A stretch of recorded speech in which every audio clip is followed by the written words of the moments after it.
Hello बच्चों, स्वागत है आपका हमारे चैनल हिंदी स्टडी में।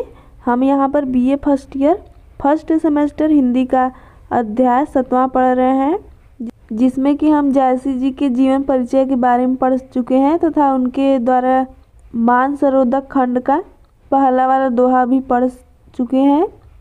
यदि आपने उसे नहीं देखा है तो आप हमारे प्लेलिस्ट में जा कर के उसे देख सकते हैं, या फिर डिस्क्रिप्शन बॉक्स में भी प्लेलिस्ट है, उसे भी देख सकते हैं। तो आज हम दूसरा वाला दोहा पढ़ेंगे। इसमें आप देखेंगे तो दोहा और चौपाई दोनों है। जैसा कि हमने कल भी बताया था कि इसमें जो 7 ठो पंक्तियां हैं ये चौपाई है और ये नीचे वाला दोहा है। तो वीडियो को जल्दी से लाइक और शेयर कर दीजिए। यदि आप नए हैं तो चैनल को सब्सक्राइब ज़रूर कर लीजिएगा। तो आइए अब हम शुरू करते हैं। इसके संदर्भ में आप लिखेंगे कि प्रस्तुत दोहा तथा चौपाइयाँ मानसरोवर खंड से ली गई हैं, जिसके रचयिता जयसी जी हैं, या फिर इनका पूरा नाम लिख सकते हैं कि मलिक मोहम्मद जयसी जी हैं, तथा इसके संपादक आचार्य रामचंद्र शुक्ल जी हैं। प्रसंग में आप लिखेंगे कि जो पद्मावती हैं और उनकी सखियां हैं वो युवा अवस्था में आ गई हैं, अतः जो जयसी जी हैं वो उनके मनोभावों को, यानी कि मायके तथा ससुराल के प्रति उनका कैसा भाव है, कैसा विचार है, उसे बताते हुए कह रहे हैं, यानी कि उसका वर्णन करते हुए कह रहे हैं कि अब आप व्याख्या में लिखेंगे, खेलत मान सरोवर गई जाई पाली पर ठाड़ी भई।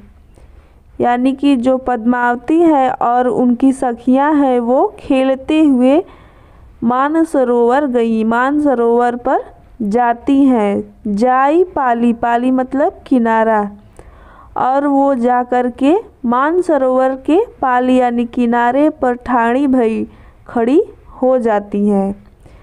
देखी सरोवर हंसही केली, यहाँ पे र नहीं रहेगा, ध्यान दीजिएगा। और देखी सरोवर, सरोवर को देख करके हंसही केली, वे हंसने लगती हैं, और केली यानी कि किलोले करने लगती हैं, यानी ठहाके लगाने लगती हैं। पदुमावती सौ कहही सहेली, तो उसमें जो एक सहेली होती है पद्मावती की, वो कहती है सौ कहही, यानी कि वो कहती है, ए रानी मन देखू विचारी। हे रानी, मन यानी कि अपने मन में विचारी, विचार करके देखू यानी देखो। एही नैहर रहना दिन चारी, कि हमें इस नैहर में, यानी कि हमें अपने मायके में अब 4 दिन ही रहना है, यानी कि बहुत कम दिन रहना है। जो लगी अहें पिता कर राजू, यानी कि जब तक हमारे पिता का राज है। खेल लेहूँ जो खेलहूँ आजू, खेल लेहूँ यानी खेल लो, जो खेलहूँ आजू जो भी आज खेलना है। पुनि सासुर हम गवनव काली, और उसके बाद तो, पुनि यानी उसके बाद तो, हम गवनव काली कल, यानी कि बहुत जल्द ही हमारा गौना हो जाएगा और सासुर यानी हम ससुराल चले जाएंगे। कित हम कित यह सरवर पाली, और कित यानी कहाँ हम रहेंगे, कित यह सरवर पाली, और कहाँ यह सरवर पाली यानी कि किनारा, सरोवर का किनारा रहेगा। कित आवन पुनि अपने हाथा, और कहाँ आवन पुनि उसके बाद आना जाना अपने हाथा, यानी कि अपने हाथ में रहेगा, यानी कि उसके बाद हम अपनी मनमानी नहीं कर सकेंगे। जो कुछ भी होगा वो जो भी चाहेंगे हमें उनके अनुसार ही करना पड़ेगा। कित मिली कै खेलब एक साथा, कहाँ हम मिली यानी मिल कर के, कै खेलब कहाँ खेल पाएंगे, एक साथा एक साथ, यानी कि कहाँ हम मिलजुल कर एक साथ खेल पाएंगे। सासू ननद बोलिन जीव लेही, और जो सासू और ननद है वो बोलहीन बोल बोल कर यानी कटु वचनों को बोल बोल कर, जीव यानी कि हमारे प्राण ही ले लेंगी। दारुण ससुर न निसरय देही, दारुण यानी कि निर्दयी ससुर जो हमारे ससुर जी होंगे, न निसरय देही वो तो घर से बाहर भी निकलने नहीं देंगे।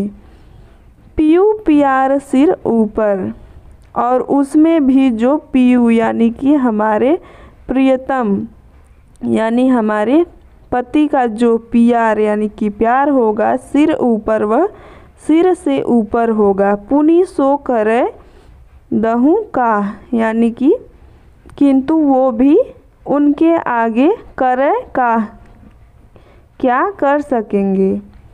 दहु सुख राखे की दुख, दहु यानी कि देंगे, सुख यानी सुख देंगे, या राखे की दुख में रखेंगे। दहु कस जन्म निवाह, उसके बाद हमारे जन्म यानी कि जीवन का निर्वाह किस प्रकार होगा हमें नहीं पता।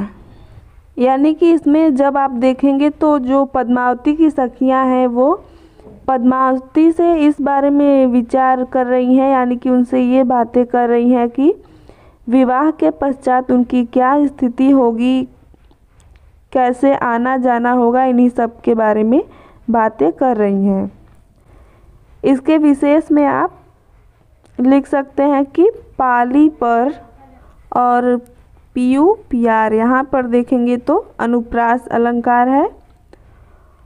और इसमें आप लिख सकते हैं कि यहाँ पर जो पद्मावती और इनके सखियों का मायके है उसकी तुलना एक मृत्यु लोक से की गई है, और जो ससुराल है उसकी तुलना परलोक से करते हुए कवि कह रहे हैं कि सखियाँ अपने मृत्यु लोक और परलोक की बातें करते हुए कह रही हैं कि मृत्यु लोक से परलोक में जाने के बाद जो हमारे परमेश्वर होंगे यानी परमात्मा होंगे वह हमें किस प्रकार रखेंगे, वो तो अब उनके हाथ में ही होगा।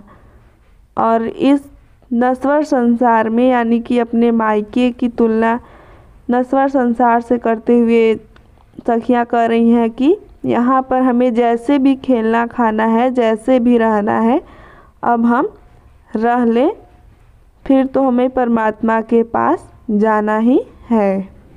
यानी कि आप सीधे सीधे लिख सकते हैं कि उनके मायके की तुलना मृत्यु लोक से यानी नश्वर संसार से तथा उनके ससुराल की तुलना परलोक से की गई है।